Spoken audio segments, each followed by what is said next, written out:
The truth is that as we speak, Israel is raining hell on Palestinians. Every single night, it seems, another 100 Palestinians are killed. The images are horrific. Just this morning, I woke up to see an image of a young child with her intestines spilling out of her stomach, covered in blood. I wonder if she had access to anesthesia, on the operating table. What are your friends, colleagues, contacts who are healthcare workers, who are on the ground treating children like that young girl whose guts were spilling out of her body?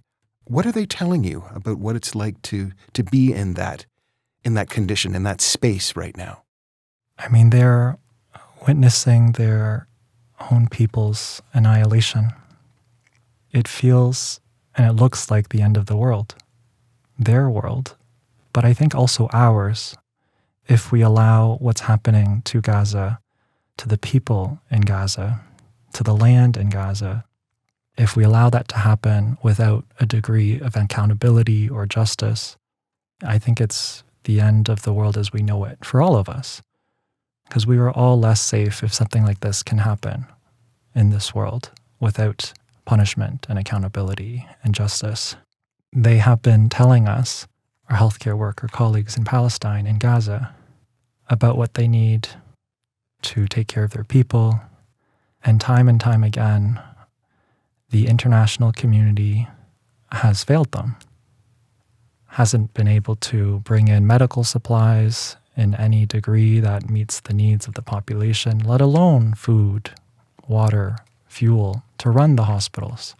And we haven't been able to stop the bombs from dropping on a largely civilian population.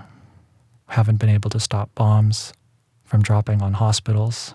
You've said that what's going on in Gaza right now is a form of medical violence, that medical violence is being done to the people of Palestine. Can you kind of elaborate on that? What do you, when you say medical violence, what does that mean? I've studied a little bit about the history of medicine before going into medicine, and I've understood kind of the contradictions of studying and training in Western medicine, knowing what it's actually done to Black, Brown, Indigenous peoples in this world, and still does. Things like justify slavery, like eugenics, like nutritional experimentations on Indigenous children, forced sterilization of Indigenous and Black women. And what we're seeing in Gaza is most certainly another form of this violence that the institution of medicine can perpetuate on a people's when you dismantle an existing form of healthcare that was led by Palestinians, that was to a degree self-determined, even though it wasn't perfect before October 2023. Like there were patients that needed specialized chemotherapy and they would need to go to the West Bank or go to Israel to get that treatment. And Israel would control the permits for who can get out. And there would be delays in care where sometimes the parent or the child wouldn't be able to get a permit, so they wouldn't be able to travel. And it's led to morbidity. It's also led to mortality. It's led to deaths. That was before October 2023. And when you attack healthcare to this point, many of us wonder, our colleagues right now in Gaza wonder, are we doing more harm to the patient in front of us when we're trying to intervene to prolong their life? We could be doing more harm. I think about it when I was working in a primary care clinic in Central Rafah last year, and what the children that came into the clinic, what they needed was clean water, decent shelter, nutritious food, all of which was being systematically destroyed or withheld at the borders because these things like tents, food, water, they weren't being let in. And some of the children I met were just skin and bones. They weren't walking anymore because of severe malnutrition. And what could we offer them at the clinic? It was IV fluids. So many children just got poked in the arm with an IV line, which introduces another possible source of infection, makes the child irritated and cry. Sometimes they can't even cry because they're not producing tears. That's how dehydrated they are. It makes them distressed. It makes the parent or guardian or the accompanying sibling, because sometimes their family members have been killed, makes them distressed. And it makes you wonder, are we doing more harm to this child? And another doctor that I was with was outraged by seeing this in the primary care clinics and spoke up in a meeting with the World Health Organization and said, this is essentially torture. We're torturing these little kids.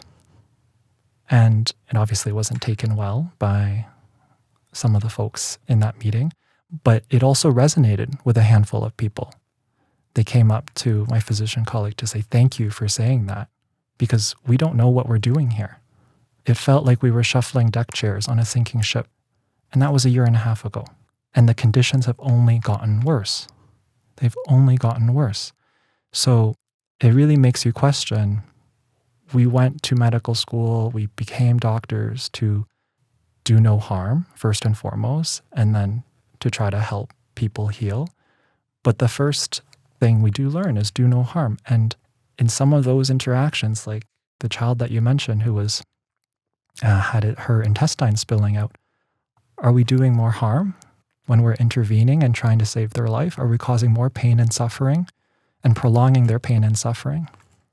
I think that's what I think about with respect to medical violence. But it is ultimately the Israeli illegal occupation that is at the root of this kind of medical violence.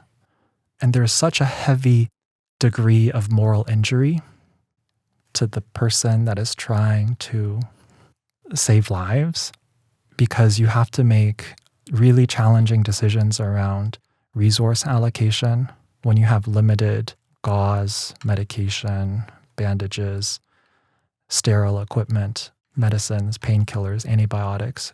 Who gets it? Who gets it when everyone needs it, when you don't have enough? And you do wonder, once again, are you doing more harm than good when you're doing this work and people do not have nutritious food or clean water?